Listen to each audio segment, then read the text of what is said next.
Quiet farms aren't always peaceful. Some people, some things, get a little braver when they're far away from those who might catch them, punish them, or ward them off. Today's episode of Alone in the Woods features allegedly true scary stories set in those picturesque places whose secrets can be much darker than the nights out there. If you have a scary story that happened outdoors or away from civilization, send it to me at eeriecast.com/outdoor. Follow me on Twitter at Prevails and check out my new card game, Cryptid, at cryptidcardgame.com. Now throw a log on the fire because the night is still young. My cousin's creepy neighbor. From Cassidy all over again. I was spending the night at one of my cousin's houses. I'll call them Charlie, with all my other cousins. I should make it clear we aren't biological relatives. We were really close and so were our parents. So it's just like we are family. We were split off into boys and girls. There were 11 of us total, 6 boys and 5 girls. Yeah, I don't know how our parents managed that. Luckily, we were on a farm with quite a few acres surrounding the house. The boys would take the sunroom near the front of the house, while us girls would take the toy room at the back of the house. The boys had the sunroom because it was bigger, and there were more boys. The toy room we were staying in had this door leading to the backyard, where we would play games, swing on the swing sets, and jump on the trampoline. We spent hours out there. Behind the 300 meters we called our backyard, there was a little bit of dense forest. On the other side of that was Charlie's neighbor's house. Charlie's neighbor was a weird old man. I'm guessing late 40s or early 50s. He would always coincidentally be in the forest between the two houses whenever one of us kids would go and play on the trampoline or in the backyard near the woods. Worst of all, he would always talk to us, especially the young girls. He'd say things like, "Hello, ladies. Is Dad home? And you want to come to my house? I made some cookies you could try." Every time we would just reply no and go back inside. Charlie's mom and dad both told us not to listen to him, and if he came on our property, to go get one of the adults.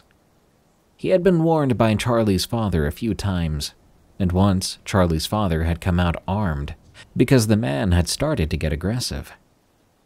Charlie's mom said we could also come to her if he tried anything, but we all knew she was just as terrified as we were of that man. She would also get constantly harassed by him whenever she was out hanging the washing or feeding the dogs at night. She would get it much worse. Things like, "Is your husband home? When's the last time you've been satisfied?" And, "Why don't you come by my house later?" She would reply quietly and, just like us, go inside. One other time we were all staying at Charlie's, we saw her mother come in and call Charlie's father into the bedroom. Most of us kids were trying to hear what was going on the other side of the door. We heard muffled whispering and crying. Charlie's father then left with a weapon and walked out the door. Turns out the creepy man said something terrible to the mother that us kids never found out. We know it was something to do with ending all of us, except Charlie's mother, and kidnapping her instead, doing who knows what to her. We tried to get the police involved, but they gave him a verbal warning and told us they couldn't do much due to a lack of evidence. Now back to what I firsthand experienced. We were playing on the trampoline after having a Nerf war when we heard a rustling sound in the bushes. We went quiet. My little cousin held on to me. I asked, "What was that?" thinking we were about to see some deer or maybe a coyote. I used to live in Australia, so I was pretty excited about seeing the average American animals. Charlie shushed me and told me it probably wasn't that. It was dusk, and I was high on sugar and around my cousins. Being one of the oldest there, I was feeling a bit too brave. "Who's out there?" I yelled out, my voice echoing. No response. "Go on, show yourself," Gabes yelled. Gabes is one of the other boys who's the most outgoing in the group. Stacy, one of the girls, suggested loudly that we should go back inside and check on dinner. The other kids went in except Charlie, Felix, one of the boys, Gabes, and I. Like my father, I was very territorial, and I wanted to protect my cousins. We waited for a while, but nothing happened. No more wrestling, nothing. The rest of us were getting bored, so we all started to head back inside. Charlie and I were the closest to the woods. I was talking with her when we both heard a voice whisper a not so quiet, "Charlie."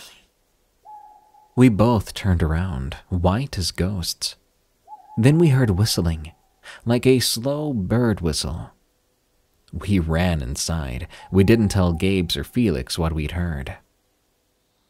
Later that night, we broke off into our makeshift bedrooms. Us 5 girls began to watch a movie. I can't remember exactly which movie it was, but definitely one of the teenage girl romance films. I don't mean to sound all edgy, but I hate romance. I even felt a tad bit gross in the stomach after watching the movie. If you like it, that's fine, you do you. But I didn't want to watch it. So instead, I was sitting there looking out the open window. I thought the neighbor was looking in the woods for a lost dog or something, but I kept seeing flashes of light. By the end of the movie, most of the girls were asleep, except Charlie and I. We were talking about school and boys, bullies, etc., when I saw the shadow of a man in the background near the trampoline. The 2 of us shot right up. "Could it be your dad?" I asked. "No, too short. Plus you can hear my dad sleeping." "Shh." In the silent night, we could hear the TV softly, the boy's occasional laughter, and her father's snoring. Then, through the open window, that same whistling. Charlie and I thought one of the boys was trying to scare us, so we went to their room to tell them to stop it. When we got there, they were all watching some soccer game. When they looked at us, we just turned around and headed back without a word. When we got back to our room, we saw Charlie's creepy old neighbor at the window making that horrible whistle. I never believed freeze and fear was an actual thing until that very moment. "Hey, ladies," he smiled, holding something that looked like a box cutter, trying to rip open the fly screen with it. Charlie screamed so loud, I didn't think it was even humanly possible. Everyone in the room shot up. The boys came running into the room, followed by Charlie's mother and father. Charlie's father ran after him, as her mother called the police.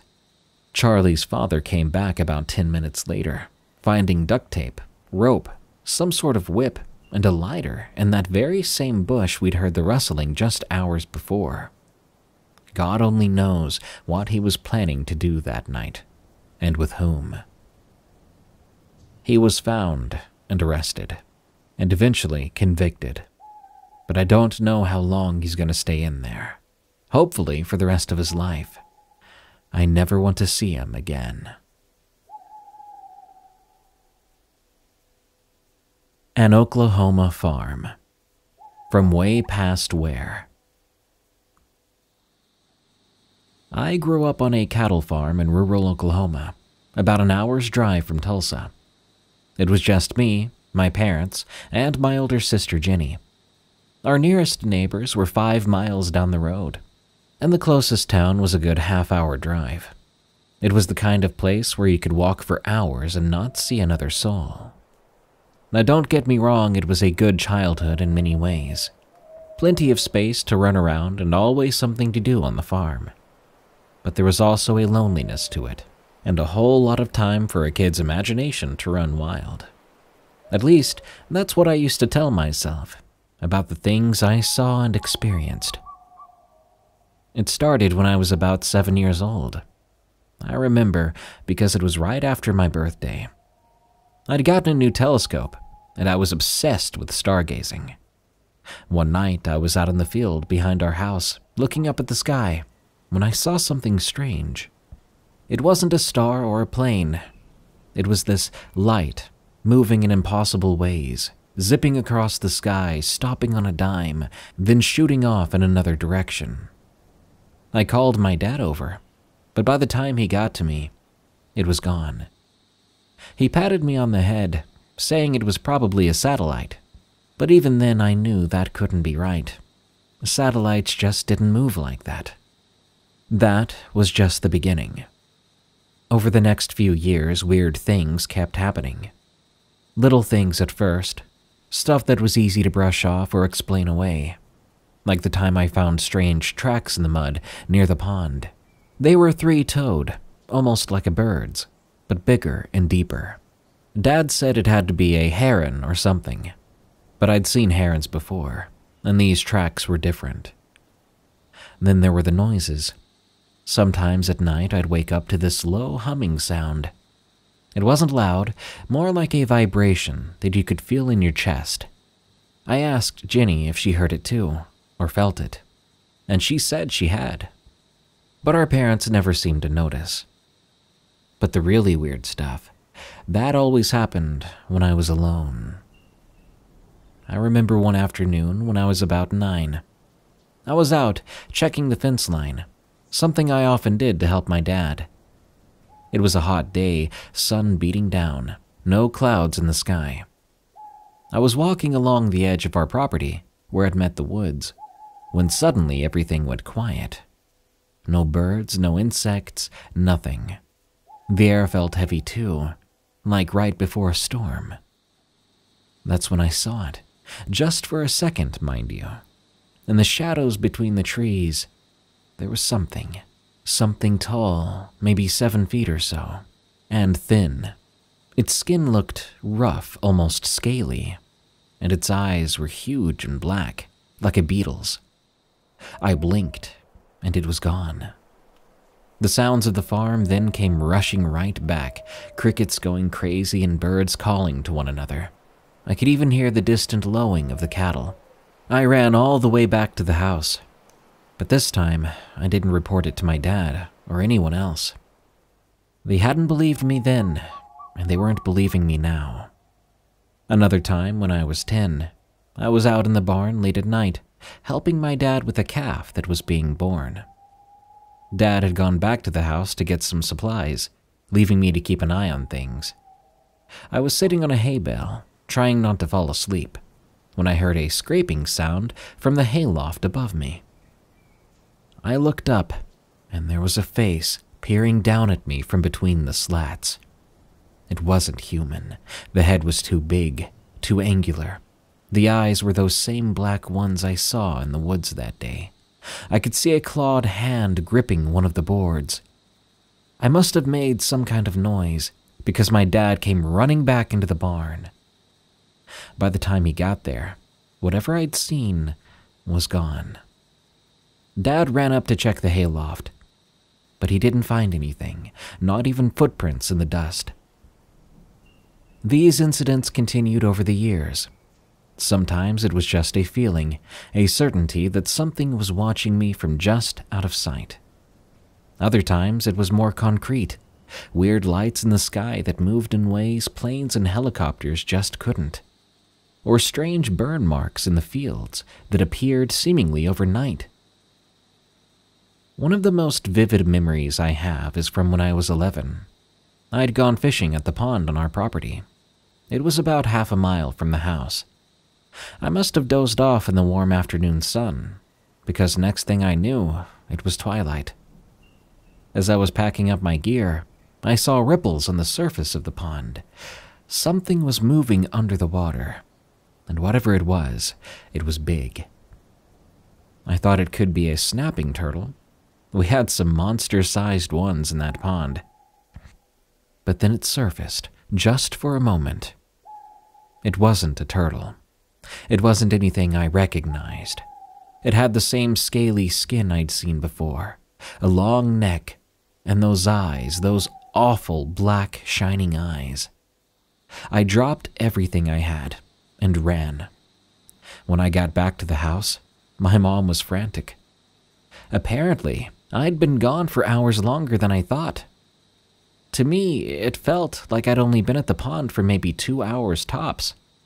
According to my family, I'd been gone since morning. Almost 8 hours. The weirdest part? I had this small, perfectly circular mark on the back of my neck that had not been there before. It wasn't a cut or a bruise. It was more like a slightly raised scar. It faded away after a few weeks, but sometimes I swear I can still feel it there, especially when I'm alone and in quiet places. As I got older, I started doing some research, trying to make sense of all my experiences. I read about more UFO sightings and alien encounters. Some of what I read lined up eerily well with my experiences. Did you know people have reported reptilian-like entities going back decades? And the missing time incident at the pond is classic alien abduction stuff. But here's the thing. I'm not saying I was abducted by aliens. I'm not even saying I believe in aliens, not really. All I know is that for a few years of my childhood, the world felt a lot stranger and a lot scarier than it was supposed to be. The experiences tapered off as I got older. By the time I was in high school, they stopped completely. I was relieved, partly, but another part, well, it sounds crazy, but another part of me missed it. As terrifying as it was also very fascinating. It made the world, or I guess the universe, seem bigger, more mysterious. Then again, maybe it was an especially overactive imagination combined with being lonely on a farm. Who knows? Maybe I had some kind of undiagnosed condition that caused hallucinations. Heck, maybe there was a gas leak in the ground somewhere. But I don't think that's right. I'm 35 now, with a family of my own. We live in the suburbs of Tulsa, about an hour from my parents' farm.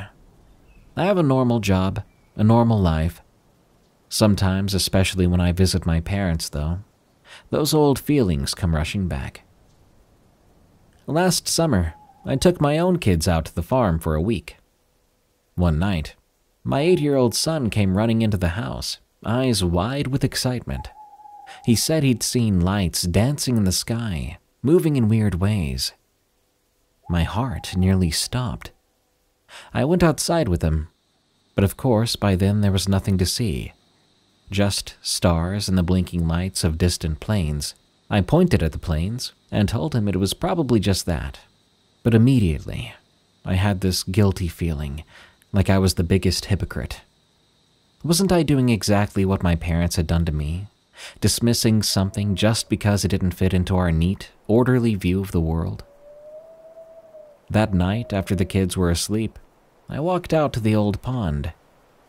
I stood there in the dark, listening to the chorus of frogs and crickets, and for a moment, I felt like that scared, confused kid again. I don't know what I was expecting to happen. Maybe I'd gone out there again for a sign of some sort, some confirmation that my memories were very real. But there was nothing there, nothing waiting for me, just a quiet night. But when I turned around to head back, I did feel a prickle at the back of my neck, like I was being watched. I spun around in a heartbeat, and I looked at the pond, and I swear I saw a single ripple there. I practically ran back to the house after that. I locked the doors, checked on the kids, tried to convince myself it was nothing, but I'd be lying if I said I had no trouble sleeping that night. I couldn't shake the feeling that maybe something out there had remembered me. The Red-Eyed Shadow, from Mzansilndian. I was raised on a farm that had avocado trees and game buck. On the farm, we had a beautiful small pond and many different trails. We had moved there when I was around 12 years old, and being like any other 12-year-old, I enjoyed being outside. but I was scared of the dark, so I never ventured outside the house after sunset. By the age of 16, I'd become accustomed to the farmer's life, and I loved it. Seeing this, my father, who also worked online, gave me more autonomy on the farm, and my chores increased. This may have made any other teenager annoyed, but again, I loved the farm life. This led to my first encounter with this shadow thing. I was picking some avocados for supper, and I couldn't get rid of this weird feeling that I was being watched. So I looked behind me, and I saw a black figure quickly duck behind a tree about 20 meters away from me. This freaked me out, so I called out, "Hey, I saw you! You're trespassing on private property, and I am armed." Which I was not. I only had a pocket knife. "I won't hesitate to shoot!" I started walking towards the tree, gripping my knife in one hand and the bag with avocados in the other. I got to the tree and looked behind it, only to find nothing. I was puzzled, but I just carried on to the house. As I got closer, I heard my mom call me, asking me to hurry up. I called back that I was nearly there. This is an important thing to remember. The rest of the night was normal. We ate supper, watched some TV, and went to bed. My room was on the bottom floor, and my parents' room was upstairs. I was sleeping until I was awakened by something tapping on the window over and over, and I heard someone mumbling something unrecognizable before it all suddenly stopped. I went back to sleep, just ignoring it. The next evening, I got into an argument with my mom over something I can't remember. So to calm my nerves, I went out for a walk. I was walking through a trail which had many trees. I then heard my mother's voice asking me where I was and why I was taking so long. It sounded like her, except a bit like a radio with static. Then again, I heard her call me, asking me why I ran away from her. I turned around, and I saw this shadow thing with black lines around it, like it was a drawing almost, with deep red eyes and a sinister smile. It looked at me, and in my mom's voice I heard, "Hello?" I was frozen there. I couldn't move, I was so scared. It started to approach me, and I heard a noise like dry leaves being crushed, which snapped me out of my frozen state. I ran, and I didn't stop running until I made it back home. I could hear it calling me as I ran, though, using that demonic and sinister voice telling me to stop. I got home and slammed the door shut. My parents were startled, and I told them about what happened. They surprisingly believed me because of the fear in my eyes. My dad's words. I haven't had any run-ins with the creature or thing after this. We did do a cleansing ritual of the house and property, and things have been fine so far.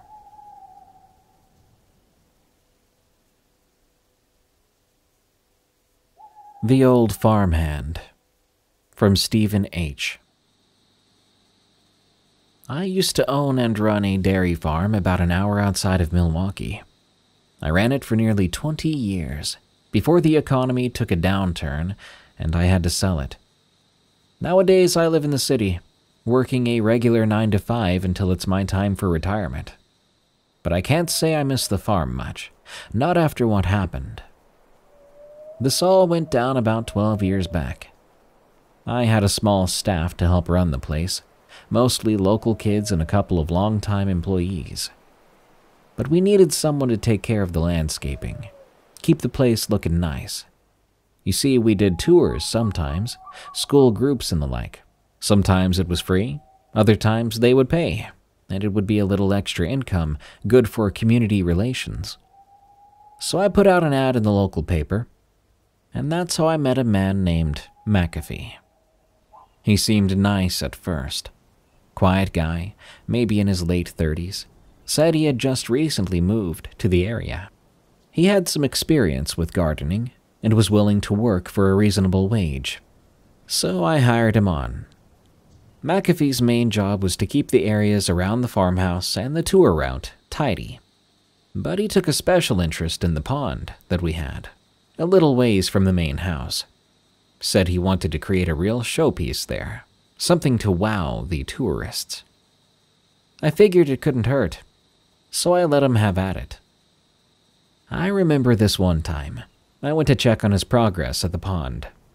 He was planting new flowers, and I made some comment about how nice they looked.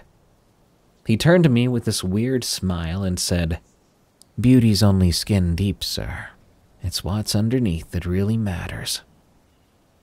Now that might not sound too weird on its own, but it was the way he'd said it. His eyes had this intense look, like he was trying to tell me something without actually saying it. Gave me the creeps. Another time, I overheard him talking to one of the high school kids who worked part-time at the farm. McAfee was going on about how plants grew better when they have something to feed on. Said he had a special fertilizer he made himself. The way he was talking about it almost gleefully made my skin crawl. But the incident that really stuck with me happened about 6 months after McAfee started working for us. I was walking past the equipment shed late one evening when I heard a noise inside. Now by then, all the other workers had gone home hours ago, so I was curious. I peeked in, and there was McAfee. He had one of our big hunting knives and was just staring at it, running his finger along the blade. He didn't notice me at first, and the look on his face, I can't even describe it right. It was like a mix of fascination and hunger. When he finally looked up at me, he jumped like he'd been caught doing something wrong. I heard him mumble something about checking the tools and hurried right past me. I stood there for a good 5 minutes after he left, just trying to shake off the chill that had come over me. I started paying closer attention to McAfee after that. Nothing overt, you understand. I didn't want to accuse him of anything. He hadn't actually done anything wrong. But I did keep a close eye on him. I noticed he would sometimes come to work with scratches on his arms or dirt under his fingernails, even first thing in the morning. Once I could have sworn I saw what looked like blood on his sleeve. But when I looked again, it was gone.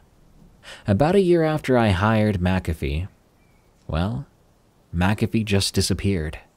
Didn't show up for work one day. Didn't call. His phone had been disconnected too when I tried to reach him. I went to the address he'd given me when I hired him, but the person living there said they'd never heard of a McAfee. I was unsettled, sure, but also a bit relieved. Something about McAfee had always put me on edge, and now he was gone. I figured that was the end of it. But it wasn't, not by a long shot. Otherwise, why would I be here telling this story? It was almost exactly a year after McAfee vanished that things took a turn for the truly horrifying. I was down at the pond, the one McAfee had spent so much time on. It had gotten quite a bit overgrown since he'd left. I hadn't hired anyone else to take care of it either.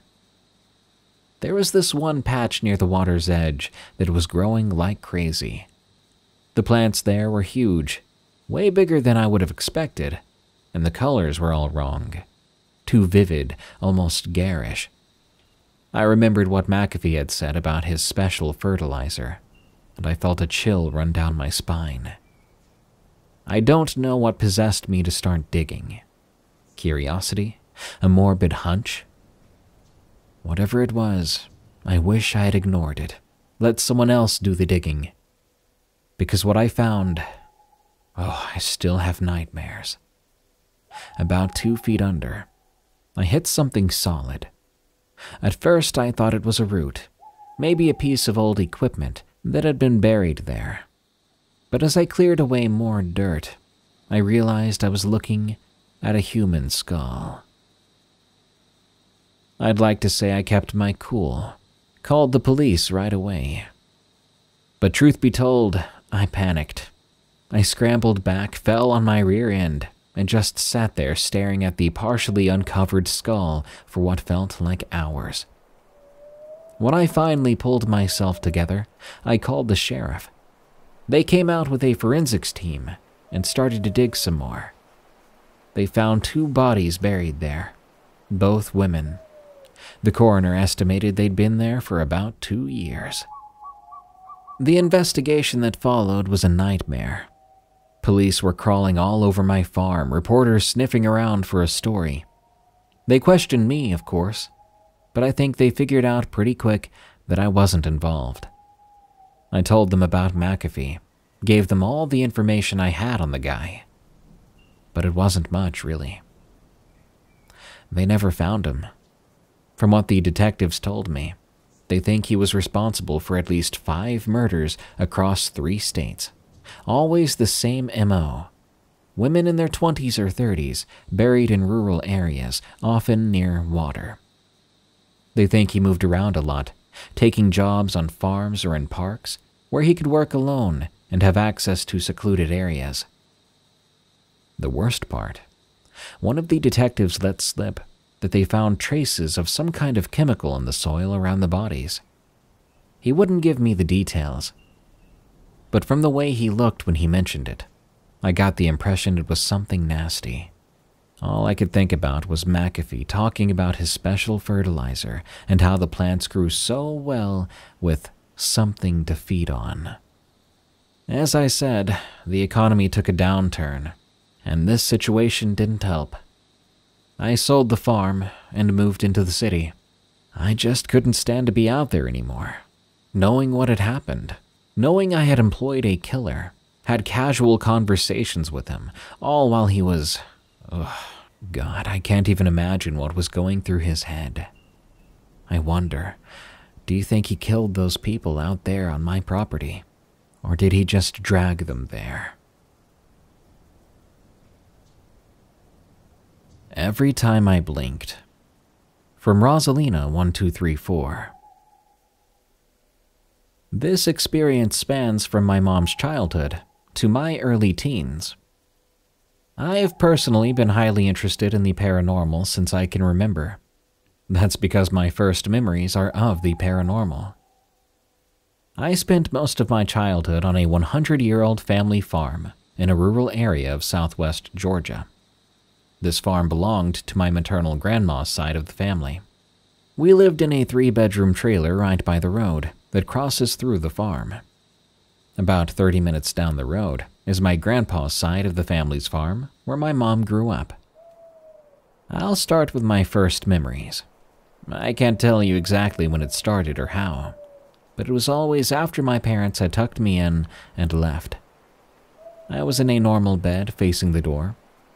I always slept with the door open and the closet and hallway light on. I wouldn't let them leave until they turned those lights on because I knew what was going to come. I could never bring myself to ask them to shut the door, and I don't think I'll ever know why exactly. As soon as they left, I would close my eyes, open them, then I would be paralyzed, staring into the hallway at the bathroom door. As soon as I would blink, I would see the first odd occupant of the hallway's shenanigans, a shadow man, or as most know him, the top hat man. He stood at about 6'4", had a big hat like Abe Lincoln, but a tad shorter than his, and he wore a trench coat. I never saw any actual features on him. He was just a silhouette. He would appear and walk down the hallway towards my brother's room, and that would be all. We'll be coming back to this guy later, as he plays a more important role. Remember him as Thomas for now. I would blink, and the next apparition would appear. This one still strikes terror into my heart. I tried to think of it as a guardian. My young mind even thought it could be a strange-looking angel. I couldn't think of any other positive reason for it to just stand in my doorway and stare at me, for God knows how long. And believe me, I always tried to be positive about it. It wasn't a man, though it did stand like one. but it had the face and characteristics of a dingo or a dog. Heck, maybe even a deer. It had short tan hair on its body, very long arms that hung past its hips. Its paws looked like hands, but were still very paw-like with claws. It also had very long legs. It had beady black eyes and a long snout that had a small sharp tooth on either side. Its tall, pointy ears were only a couple of inches from hitting the top of my doorframe. It had a big, shiny black nose, and I can't remember if I imagined it, but it seemed like a bright white glowing aura hung around the top of its head. It would just stand there and stare at me for what felt like forever. No expression or indication of any emotion, just those beady black almond-shaped eyes. All I could do was stare at it, unable to move, just waiting in terror. And then, eventually, I would blink, and it would be gone. I've pondered for years on what it could be. When I was younger, I chased the idea that it was a Native American spirit. We would find arrowheads every once in a while on the farm, so I knew there was a time that they were there. Then I thought maybe it could be a spirit animal, standing guard. Now, being a believer in many different things, I've even pondered the idea that it could have been Anubis himself. But as far as I know, I've never had a connection to Egyptian heritage or culture. I've never seen a picture or description of anything similar to it to this day. The closest description I've heard is a skinwalker. But as far as I know, they can't enter your house unless you let them in. And it never did harm me. I've drawn pictures of it, and it still gives me chills when I describe it or draw it. I don't know what its real intentions were, though I don't think I really want to know. I mostly tried to look at it as a guardian after my mom told me it could be, maybe just to alleviate my fear. Sometimes I think maybe it was just neutral. Maybe it was just there. I can happily say that I have not, and don't wish to, ever see it again. The last entity that I remember is none other than a silhouette of some sort of gorilla that would scurry down the hall. Simple and insane, I know. I started to see it after I picked up a little elephant statue that was under one of the old, long-destroyed servant houses. It only said, "Made in Asia" on the bottom. There was no telling how old it was. I believe I still have it somewhere back at home. The gorilla didn't scare me as much, at least until I had a dream one night. Or maybe a nightmare, I'm not sure. The silhouettes multiplied, but now they had glowing red eyes. They chased me everywhere around my house, and it ended with Thomas, now wielding a sword, slashing them to bits and protecting me. I was terrified until he appeared. And that's all there was to it. It's kind of silly looking back at it, but it only confirmed my views, and my mom's, on Thomas. These are the only apparitions I remember. It all stopped around the time I turned 6. I eventually told my mother about it, and she encouraged me to tell my teacher. I am not sure why, but not long after that, it all stopped. Bedtime, though, after all that, was still a nightmare. I always had nightmares, and I was terrified of any movement or anyone going outside at night. The hall light always stayed on in case the visitors came back. I wanted to be able to see them and know where they were. My mom eventually told me her own story. This is where we dive into Thomas again. I was not the first to see him. She told me that she saw him when she was a kid in a similar fashion. One day he came to her in a dream. He told her his name was Thomas, and he was a friend. Then he left through the window. She didn't see him again through her teen and adult years. Not until she had me. When I was a baby, she would be holding me, and I would giggle and babble at something behind her. Then the lights would start to flicker. She would sometimes see Thomas out of the corner of her eye. My paternal grandma also witnessed me talking to things in the corner of her house. This was a completely different property with its own ghost stories. My boyfriend, who's never seen anything like it before, witnessed a shadow man standing at the end of the bed when we stayed the night there this past summer. My mom and I have always wondered where he could have come from. We thought maybe it was from the table she had at her old house that we put away when I was around 6. We thought maybe he was from the old family graveyard just down the dirt road in the woods. That cemetery always did feel like a safe place, but I always felt something evil was watching me from the woods. I never stayed outside at night very long, and I never opened the blinds at night for fear that whatever was out there would be staring back at me. My mother and I agreed that Thomas seemed to be a protector. I didn't really see much of Thomas after that. I would catch a shadow in the corner of my eye every once in a while, and I would hear my name being called by people I knew, only to turn around to find no one there. I didn't have another experience with him until way later. I messed up and put a mirror in my closet. If you don't know, it is said this can open a portal and let things in. I started to see a puddle on my ceiling. My brother saw a girl that looked like me walk past his room when I was downstairs. And my stepdad saw Thomas too. He described the same silhouette I remembered, down to the shorter top hat, which is something I don't usually bring up when I tell the story. And the way he stood when he walked too. I haven't had an encounter with any of my childhood ghosts since my mom cleansed the apartment. But now I'm just waiting to see if they'll appear again when I have my own daughter. I'll pass my story down along with my mom's. But maybe there'll be nothing at all. Maybe it's all linked back to those old properties. Anyone from rural South Georgia will tell you how haunted many of the areas there are. Between the Civil War and old farm properties like mine, there are plenty of old stories. I lived about 30 minutes to an hour down the road from Andersonville, where that old prison camp for Union soldiers was. That place has several sightings of dead soldiers. I'm far, far away from there now, stationed in California. I do still own the property I grew up on.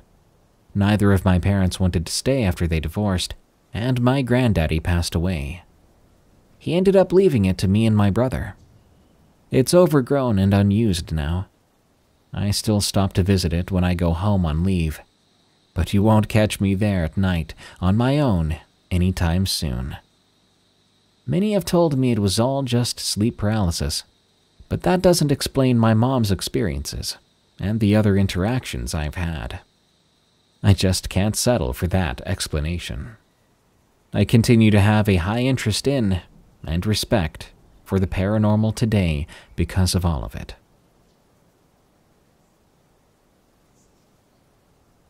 Never use a Ouija board at night.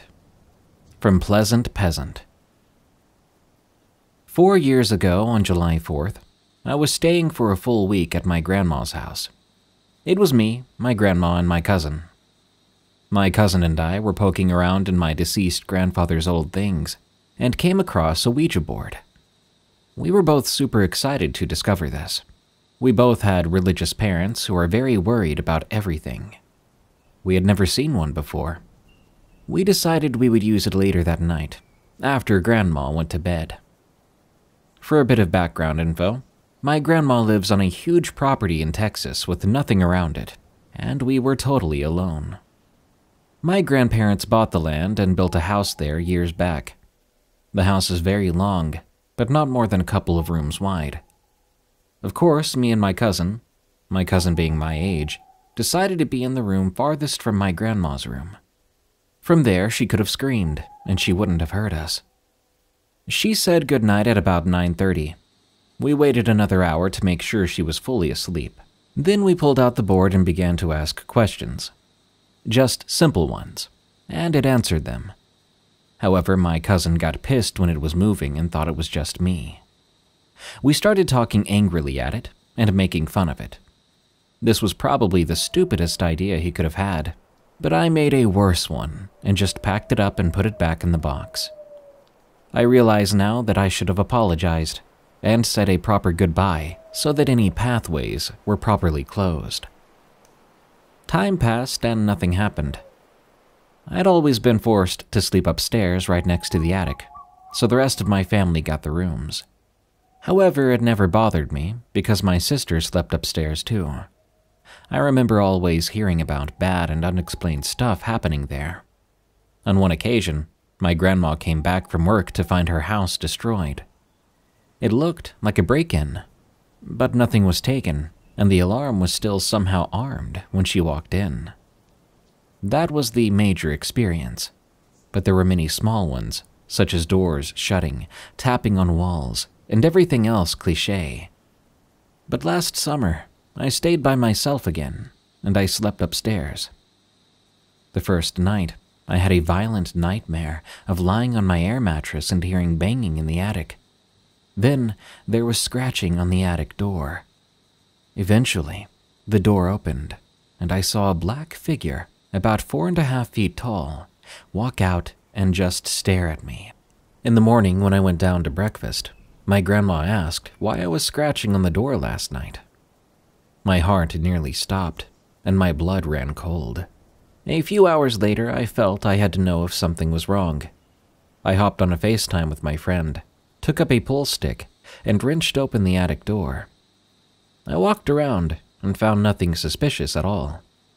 But then, at the very back, was a little black mass with 2 tiny white dots for eyes. I snapped a screenshot of my FaceTime and booked it. Narrator's note: you can see this screenshot on screen now if you're on YouTube. If you're not, you can find it at YouTube at the Darkness Prevails YouTube channel. Back to the story. While talking with my friend, he suggested I go back in to make sure it wasn't 2 holes in the roof. I did, and it wasn't. The 2 little white dots were now gone, and so was that black mass. While I was talking with my grandma a couple weeks back, I discovered that her land was a cotton farm, and the owner back in the day was very violent towards his slaves. I also learned that the couple who lived there previously both died unexpectedly on the property, and were buried there too. I think this about sums up why no one should use a Ouija board. I personally don't believe Ouija boards work, but rather demons see humans attempting to mess with matters that are too big for them and want to teach them a lesson. I hope this is an adequate warning to all those out there who think they can handle messing with the supernatural. You might just end up disappearing without a trace.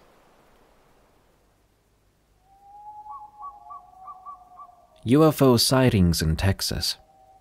From TiccyGoblin. I live in Central Texas, and my family and I own a farm. It's about 13 acres. I'm going to give a little bit of background before getting into these 2 encounters. I've always had a bit of an overactive imagination, especially when I was around 10 years old. I would always see things and have nightmares, which eventually sparked an interest in everything supernatural. Aliens, ghosts, all of it. However, I believe that these experiences are the real deal. In winter of 2020, possibly 2019, we were doing our evening chores in the dark because the sun had gone down at 6 p.m., and we usually feed around 7. Our back pasture holds our horses and cows, to whom I was giving extra hay for the cold night.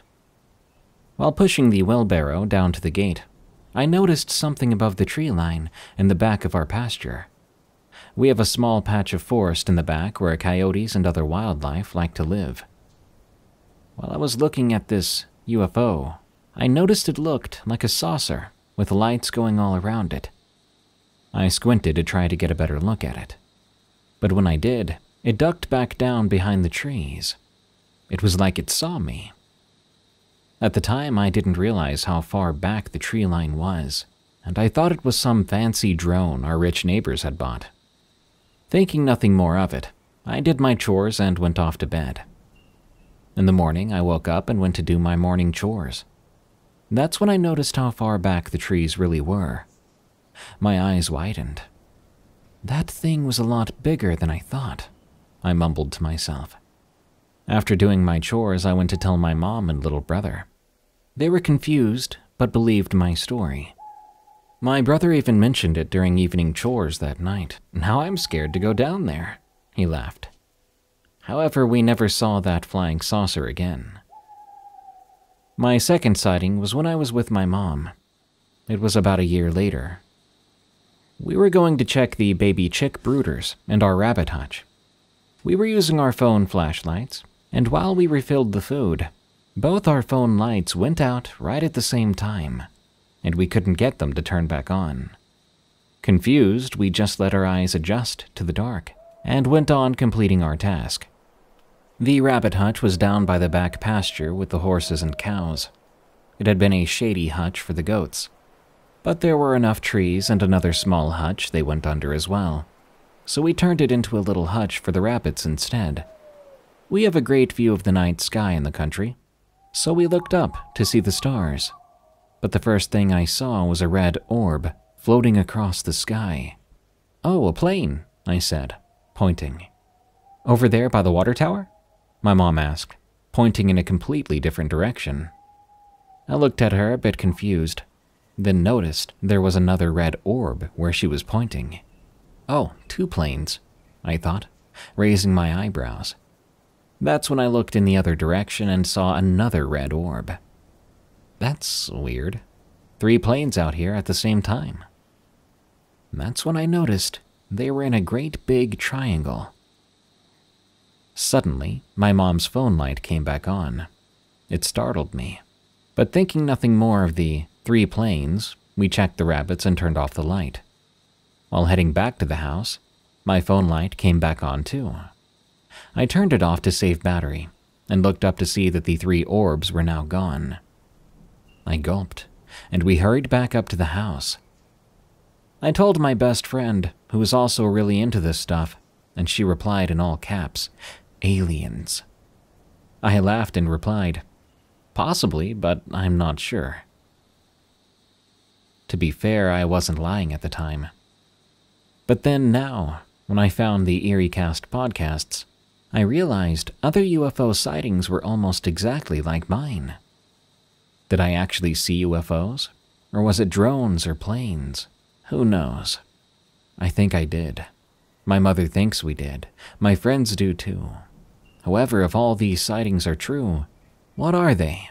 And what are they doing here? Are they just observing us? This was about a year ago, and it still perplexes me to this day. Either way, this was both a creepy and unforgettable experience. I'm not sure I want to have it again. Shape-shifting witch-like thing. From Nova Artino 69. I'm from Costa Rica, a small country in Central America. We have several local legends and monsters of our own, one of them being a sort of witch or devil's wife, who steals the skins of animals to use them and gain their abilities. The catch is, like a skinwalker, it might end up looking wrong and deformed. When I was 14, we lived on a farm. My grandparents from the US actually liked it there as well, so they built a vacation home under the same roof as our house, with the porch being the separation between the two. Since they hardly ever visited, I convinced them to let me use the master bedroom of the other house as my room, because I am the eldest. I've always had trouble sleeping, so it wasn't unusual for me to be up and about past midnight. This one night, I was in the other house. Mind you, it was completely empty except for my room. Since it's a farm, of course, there were trees, but not close enough where something could jump from the trees to the roof. And yet, out of nowhere, I could hear something land where my parents' room would be.